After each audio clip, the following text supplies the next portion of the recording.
Psaume 33. Juste, réjouissez-vous en l'Éternel. La louange sied aux hommes droits. Célébrez l'Éternel avec la harpe, célébrez-le sur le luth à 10 cordes. Chantez-lui un cantique nouveau. Faites retentir vos instruments et vos voix. Car la parole de l'Éternel est droite, et toutes ses œuvres s'accomplissent avec fidélité.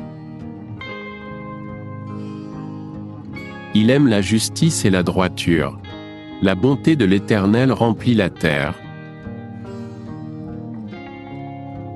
Les cieux ont été faits par la parole de l'Éternel, et toute leur armée par le souffle de sa bouche. Il amoncelle en un tas les eaux de la mer, il met dans des réservoirs les abîmes.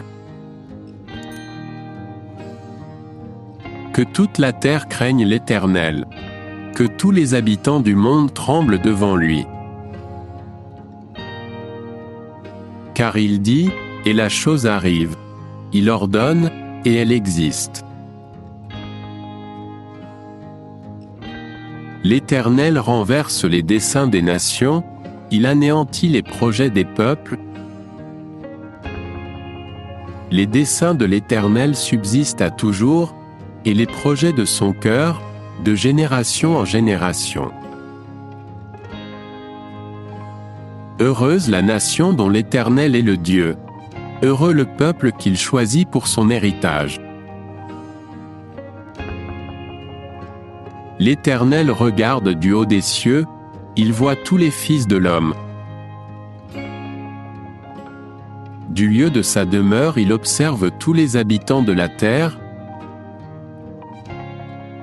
Lui qui forme leur cœur à tous, qui est attentif à toutes leurs actions. Ce n'est pas une grande armée qui sauve le roi, ce n'est pas une grande force qui délivre le héros. Le cheval est impuissant pour assurer le salut, et toute sa vigueur ne donne pas la délivrance. Voici, l'œil de l'Éternel est sur ceux qui le craignent, sur ceux qui espèrent en sa bonté, afin d'arracher leur âme à la mort et de les faire vivre au milieu de la famine. Notre âme espère en l'Éternel. Il est notre secours et notre bouclier. Car notre cœur met en lui sa joie, car nous avons confiance en son saint nom. Éternel, que ta grâce soit sur nous, comme nous espérons en toi.